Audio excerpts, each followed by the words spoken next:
Good morning.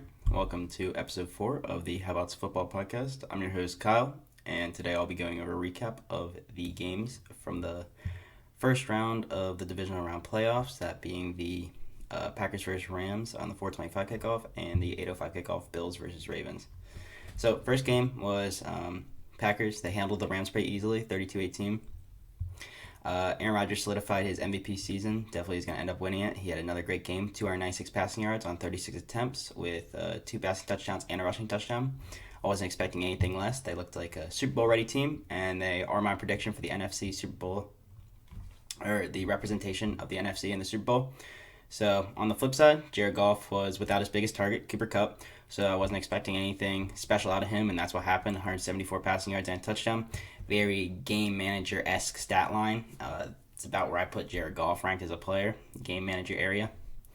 I thought the Packers dominated the entire game on all three sides of the ball, other than maybe a drive from the Rams when they were down 18-25 with the ball. That was the only time that I thought it might have been a close game if they would have been able to score, but Goff got sacked twice on second and third down, and the Packers went down and put up another touchdown on the board. Rams offense just looked abysmal the entire game. Other than maybe their first drive, they went down, hit a field goal, and the one right before halftime, but that was a 2-minute drill, so kind of just like rushing through. They were able to put up a touchdown on the board. So I think a lot of people were talking about how Aaron Rodgers and the Packers offense would deal with the number one ranked defense in the league, that being the Rams. But I think a lot more people need to look at how would Jared Goff and the Rams offense fend against actually the 13th ranked defense in the league. I think that's very deceiving. The 13th ranked, the Packers defense is ranked 7th in the pass defense and 13th for the rush. And I mean, they just have a ton of playmakers out there. You got great pass rush with the Smith brothers, not actual brothers, it being Preston Smith and Zadarius Smith. Good run stuffers with Kenny Clark and Christian Kirksey, a middle linebacker from the Browns. Top cornerback in the league with Jair Alexander. And you got Kevin King, too, to cover the weak side. And a pair of safeties with Adrian Amos coming from the Bears and Darnell Savage from the draft 2 years ago that can really show out and play like top safeties in the league. Now, let's talk about this first-ranked defense on the Rams for a minute. They ended up giving up 484 total yards, the most they gave up all season by a margin of 94 yards, which came in week 2. They gave up 390. They ended up giving up 28 first downs this game, which is 3 more than they gave up in the most that they gave up during the regular season, which again came in week 2, where they gave up 25, and they didn't force a single turnover, something that the Rams defense was known for this year. They just weren't able to get off the field and when they needed to, and all game they just showed that their defense really wasn't as impressive as they were. I mean, they played offenses that weren't incredible during the regular season. They got to play the 49ers twice. They got to play the Cardinals, who are a good team, don't get me wrong, but really young with Kyler Murray there at quarterback. And they ended up with that defense, they just weren't able to get off the field, and the Rams ended up losing the possession matchup. Packers ended up holding the ball for 36 minutes and just ended up dominating the entire game. So the Packers will end up playing either Tampa Bay or New Orleans in Lambeau next week in the NFC Conference Championship. I have the Packers making it to the Super Bowl, no matter if they play the Tom Brady-led Tampa Bay Buccaneers or the Drew Brees-led New Orleans Saints. For the Rams this offseason, you need to just get healthy. You have Goff, who's recovering from that thumb injury that he had surgery 3 weeks ago. You got Cooper Kupp, who was out this week. And Aaron Donald played with a torn rib cage. Just come out next year and compete for the NFC West title. They were in the competition until Week 17 this year, and I think they'll be able to do it again next year. They're just going to have to really toughen up against Cardinals, Seahawks, and if 49ers end up getting Jimmy Garoppolo back and all their defenders back, I think it'll be a really tough division. Now on to the other game, the night game. The Bills manhandled the entire Ravens offense and came out on top 17-3. Incredibly windy game at Buffalo.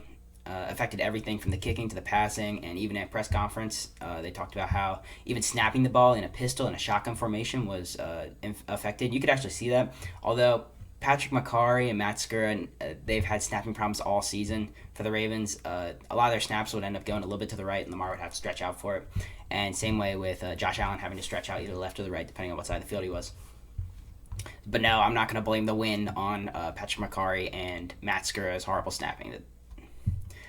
So, and it also showed in the win with both kickers going 1 from 3, that being Justin Tucker, the greatest kicker of all time.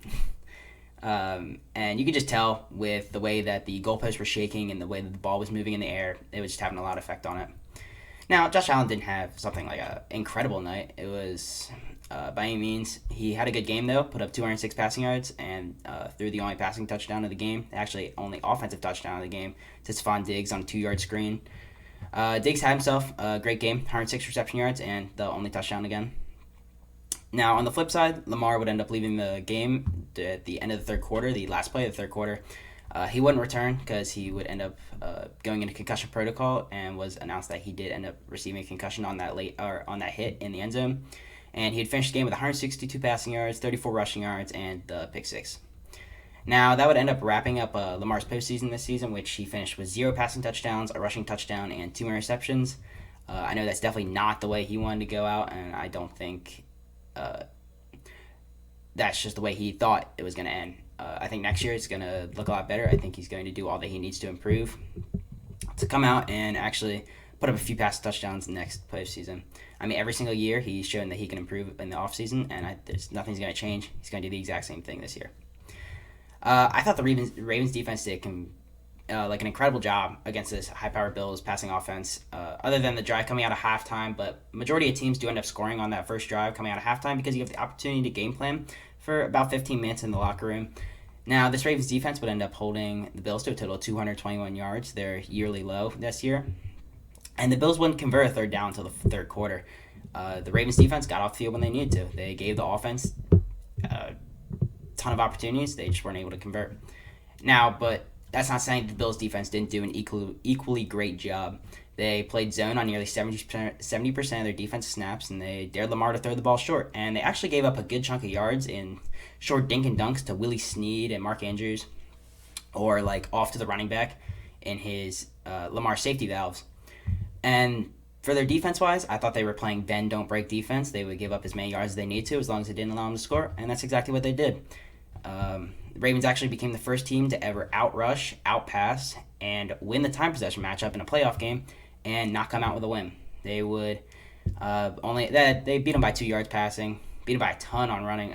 The Bills would become one of only 3 ever playoff teams in divisional round to win a game while rushing less than 10 times. They'd end up rushing 9 times, including only 3 times in the first half, the least ever by a team, or tied with the Packers in 2016 in a first half of a divisional round playoff game.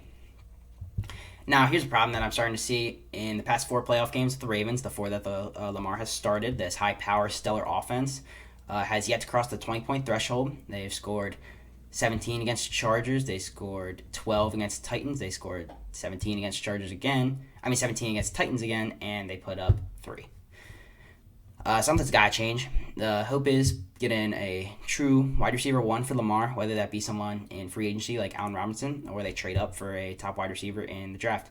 Now, you can see that obtaining this top wide receiver 1 for a young quarterback does wonders. Look at Josh Allen with Stephon Diggs this year, and look at Kyler Murray with DeAndre Hopkins.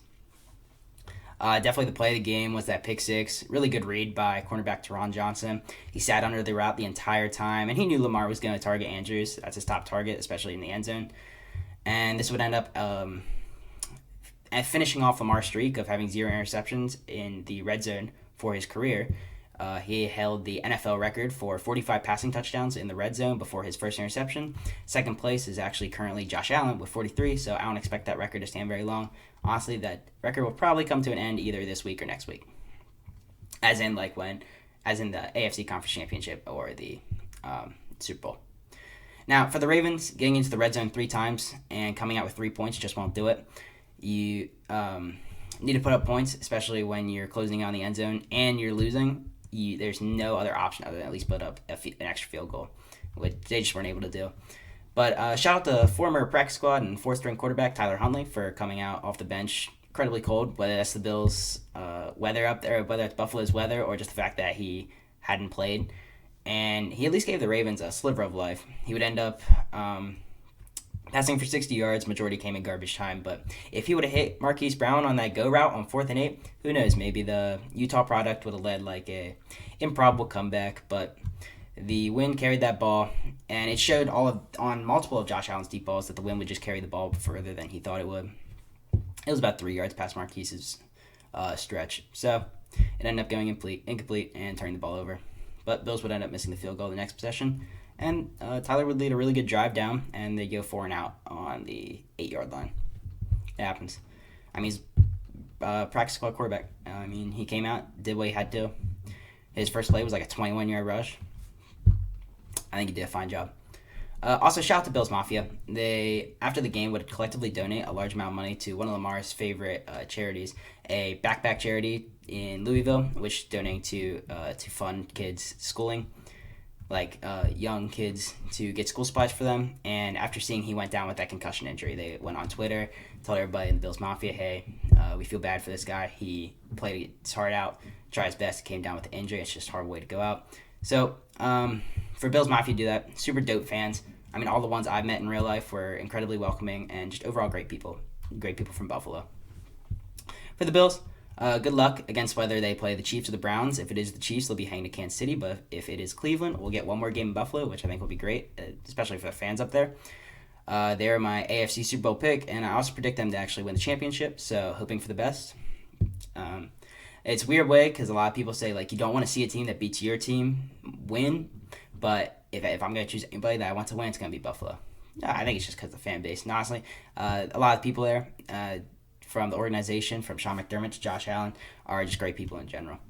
For the Ravens, for all they went through, from 6-5 start to 23 players getting put on the COVID list back in Thanksgiving, to a 5-game win streak to end the season to sneak into the playoffs, to avenging their loss on the Titans in the wildcard round of the playoffs. I don't think anyone thought they would have made it to the divisional round, especially when they were sitting 6-5 back in November. There's things to work on this offseason, and I think it starts with obtaining, first of all, a new center, someone that can snap the ball to Lamar, a new game plan in the passing offense, getting something more complicated, the routes-wise. You know, these are NFL wide receivers. They can run better route trees, and like people talk about how these wide receivers don't get separation. It's hard to get separation when they're running routes that are very simple and very easy for the cornerbacks to cover. And hopefully pick up wide receiver 1, whether that's through the draft or Allen Robinson. Oh, thank you for listening to episode 4, and I will be back most likely tomorrow or Monday or Tuesday with episode 5 covering Sunday's divisional round playoff games. Thank you.